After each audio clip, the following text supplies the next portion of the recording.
me pussy. Yeah, it's a type of pussy. I was on a sitcom in the States. For 4 years, I played the lovably retarded mail boy. I'd push the mail cart in, say something lovably retarded, and then I'd push the mail cart out and go back to my trailer and get high and cash a check. So let's say you care about that sort of shit, and I'm able to get some poor girl with glasses and tattoos, and, well, it doesn't matter if you have one of those or neither of those, that's cool. But if you go with me over to the Atlantica, that's what it's called, right? Yeah. And you don't even have to go over there with me. Like, I'm part of the festival, so they'll take me over in a van, and you can tell your friends, like, I don't feel so good, ladies. I'll see you tomorrow, wink, wink, and I'll see you over there. And room service ends pretty soon, but we can order a pizza or whatever. And then we'll watch the Avengers on my laptop. But at some point I'm going to take my shirt off and you're going to be like, bleh. And I'm going to be like, it gets worse. Check out my penis. I told you it looks like one of those wrinkled dogs. You didn't believe me. But that's what my wife doesn't understand. Because my wife and I have been together for a long time. My wife and I have been together 15 years. We've been married 9. And, and I was super hot when we hooked up. Super no, I wasn't. But to my sweet, sweet wife, my terrible degradation has been gradual, you know what I mean? Like, she's barely noticed it. It's like living on a fault line. Like, you don't notice it till your fucking house falls in the ocean. Clearly shit's been going south since the fucking living room split in half. But showing this to some poor girl that comes over to my room with me in 20 minutes, that's like somebody getting in your piece of shit car for the first time. Like, too many explanations and apologies. Like, oh, that hasn't worked in years.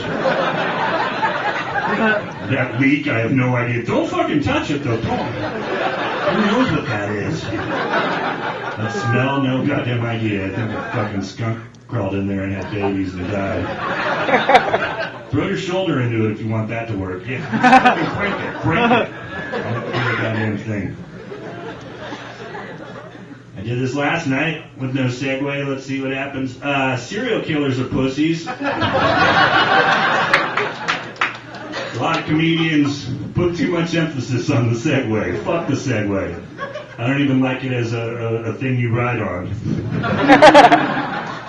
Fuck the segue. But I think serial killers are pussies. And last night I asked if you guys had any locals, and people got real quiet. There aren't any, like, famous, no, huh? No famous serial killers here? But I know in Canada you got a bunch. In the States, we're super good at it. But I think most serial killers are pussies because they pick easy targets. Like, a lot of serial killers kill prostitutes, which is super easy, I'm guessing. Based on anything. And then some of them, John Wayne Gacy, Chicago's own, one of my favorites. Ew, you have a favorite? Yeah. Anyway, he killed little boys. Oh my God, that would be easy. I could kill like 9 little boys at once. Just pull up in a van to a school and go, hey guys, I got an old Nintendo. And even if they were like, old Nintendo's gay, I'm like, shut up, fucking clunk. Standing in the van door with a fucking butcher's apron, just playing rock and roll. Even if some teacher runs over and goes, sir, can I help you? I'm like, no, I'm good. I've got this. Fucking kid. Ed Gein from Wisconsin, if you don't know your serial killers, he is the guy that Psycho was loosely based on. Silence of the Lambs, also based on him. Slayer, one of my all-time favorite bands, wrote one of my all-time favorite songs, Dead Skin Mask, about Ed Gein. Ed Gein was the guy who would skin people and then he made a fat lady suit and then would dance in the moonlight communicating with his mom. Little weirdo. Really, a serial killer, a little weird. Yeah, a little weird. But he killed his mom. That was one of his first killings, was his mom. Oh my God. How fucking easy would that be? I could have killed my mom 1,000,000 times. Literally. Like, I was just in Hawaii with my whole family. I could have killed my mom 60 times in Hawaii. Just been like, hey, Mom, another one of those ABC stores. And she would be like, no, I gotta buy a necklace for Kathy. Fucking clunk stab. Who the fuck is Kathy? Barry, who cares? Bye, Mom. Richard Ramirez. I'll stop. This is the end of my history lesson. Just one more guy, and then I'll get into the punchline. Richard Ramirez killed people in their sleep. And he was the guy, they called him the Night Stalker. In the 80s, he killed a bunch of people in Los Angeles area. And he called himself the Night Stalker. And he named himself after the AC/DC song, Night Prowler. Yeah, he only got one word right out of two. What a fucking chimp. And that guy, super scary, he would kill people in their sleep. Like, but still, what a pussy. Like, you'd wake up in the middle of the night and there'd be a skinny Mexican dude on your chest and you'd be like, hey, you don't live here. And he'd be like, stab, shush.